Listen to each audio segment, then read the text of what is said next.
Salut, c'est Matt Bastard. Je suis arrivé en retard à Bobital, mais je suis quand même à l'heure pour répondre à des questions sur le plus grand média américain du monde, de la Terre, de la galaxie, de l'univers.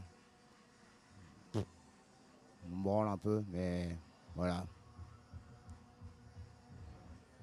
Parle-nous de ton album. Eh ben, écoute, c'est un album que je suis très, très fier d'avoir fait. Ça regroupe beaucoup de titres. Alors, il y a certains des titres que j'aurais pu faire avec Skip the Use, mais aussi plein d'autres qui sont plus personnels ou qui sont un peu plus hardcore, qui se tirent plus vers les origines musicales qui m'ont forgé. Et voilà, donc c'est un disque à la fois très personnel, très incisif et que j'avais vraiment besoin de faire et de délivrer sur scène. Quoi. C'est vraiment, là depuis un an, c'est vraiment génial tout ce qui se passe autour de ce disque. Je suis très très heureux. Merci à vous. Mes influences. Et ça veut dire quoi, Louvre? Alors, d'abord, mes influences, bah, moi, je suis assez open. Il y a beaucoup de styles de musique que j'aime. J'aime bien le punk rock. Moi, je viens vraiment du punk californien, NoFX, Pennywise, Lagwagon. Mais j'aime aussi le hardcore, Trash Talk, Sick of It All, un peu de metal. Je suis un grand fan de Gojira, Slipknot. Mais j'aime aussi des choses plus rock comme David Bowie. Je suis un grand fan de David Bowie, Blur, Block Party. La scène anglaise me plaît beaucoup. Arctic Monkeys, les albums d'avant. Beaucoup d'électronique aussi. Justice, mon pote Casey, je suis très fan de ce qu'il fait. Et puis j'écoute beaucoup de techno allemande. Ça, c'est vraiment un truc que j'aime. Alors, ça veut dire quoi, Louvre? L'autre question, c'est We Love Each Other to the Death. C'est vraiment. Je me suis rendu compte au fur et à mesure des disques et des chansons que je faisais que j'étais très. Très vindicatif, très haineux, et je me suis rendu compte qu'en étant heureux et parlant d'amour, mais ça peut parler d'amour autant de ma femme que de mes principes et des valeurs qui me constituent, j'étais beaucoup plus efficace et beaucoup plus incisif dans le message que je voulais donner. Alors du coup, je l'ai appelé comme ça. Voilà. Décris-nous ta pochette d'album. Alors, je crois que c'est une photo de moi avec ça en t-shirt. C'est Jésus et Mahomet qui se font un bisou sur la bouche. C'est un dessin qui a été fait par mon pote Mike Bastard. Et il est là aussi. C'est avec lui que j'ai créé Carving en 1994 quand tu n'étais pas né. Et, et alors, ben, c'est une pochette qui pour moi révèle un peu le drame actuel du monde. J'ai écrit ce disque-là, j'ai commencé à l'écrire il y a 2 3 ans. C'était en plein pendant les problèmes terroristes, la montée des extrêmes, de l'obscurantisme, des religions qui faisaient de la merde. Et il y a une phrase qui m'a beaucoup marqué, c'est sans la communion des hommes, Dieu lui-même est une catastrophe. Et c'est vraiment ça. Et je me suis rendu compte que toutes les religions monothéistes parlaient d'amour et finalement, il n'y a jamais eu autant de morts en leur nom. Donc, c'est vraiment parti de là sur, comme c'était Love Each Other to the Death, comment on peut partir d'un concept hyper valable et valeureux pour en faire quelque chose d'absolument ignoble.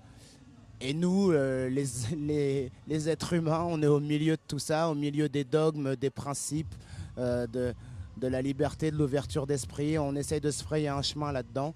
Et le disque, titre par titre, il parle un peu de toutes ces étapes qu'on fait dans nos chemins de vie. Qui est Rosemary? Rosemary, à la base, c'est une chanson que j'avais écrite par rapport à Rosemary Church, la présentatrice de CNN. Parce que c'est l'histoire de. C'est une chanson un peu plus légère qui parle d'un mec, tu sais, ce genre de mec qui passe son temps à regarder la télévision et qui fait tout ce que la télévision elle lui dit, et il a l'impression que s'il le fait, il va avoir une vie à la cool. Puis finalement, il devient complètement taré, et à la fin, il a l'impression que Rosemary Church, quand elle présente le journal, elle lui parle à lui parce qu'elle regarde la caméra. Alors du coup, il devient taré, et puis il devient super jaloux, et c'est un autre mec qui regarde le journal, il a envie de le taper. Voilà. Ça m'a fait rigoler de faire cette chanson. Et tous les soirs, quand on la joue, vu que c'est un peu une chanson sur la connerie humaine, on la dédicace à Marine Le Pen parce qu'on trouve que ça lui va bien.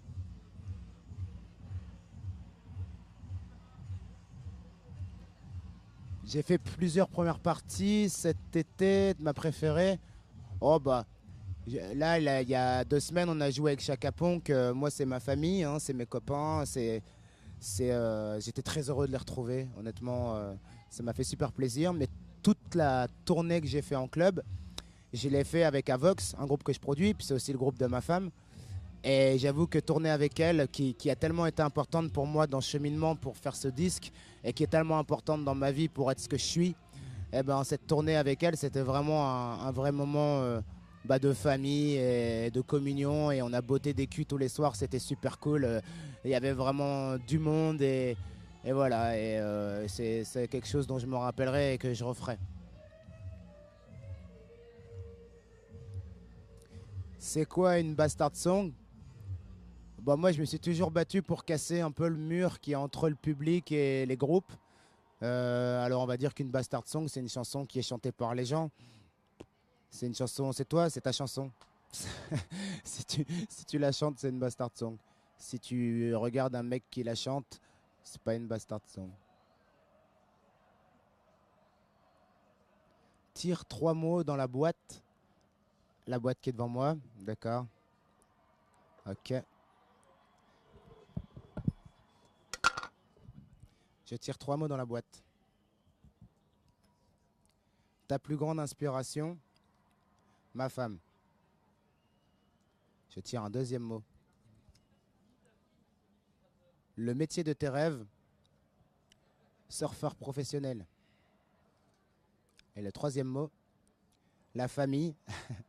bah, alors oui, oui, c'est très important pour moi. Mes 2 petites filles, ma femme, c'est vraiment mon socle, mon beau-frère, Virgile, mes parents, mes frères et sœurs. Moi, je suis très très très très famille.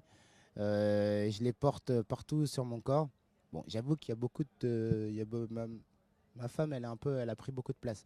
Mais oui, oui, pour moi, c'est quelque chose qui est très, très important. C'est vraiment mon socle. D'ailleurs, sur scène, je suis avec Mike Bastard, Fishcorp, avec Olive Electric, avec qui on a fait Carving en 94. Et moi, c'est ma famille aussi. Et puis Nelson Martins et Enzo, qui sont vraiment. C'est plus que des membres de groupe. C'est vraiment des gens sur qui je peux compter, des vrais amis, voilà, des frangins. Donc, c'est la famille. Merci Bastard. Merci mec. Est-ce que tu peux du coup remercier le festival et puis terminer? Voilà, c'est fini. Merci déjà à tous les gens qui m'ont posé des questions sur le plus grand média de la galaxie. Et merci, oui, à Bobital de nous avoir invités. Enfin, je sais pas si c'est très malin de dire merci avant d'avoir fait le connard, ou alors c'est très intelligent de le faire. Donc je dis merci maintenant et peut-être qu'après je devrais partir en courant, je sais pas. Mais merci à vous, c'est cool.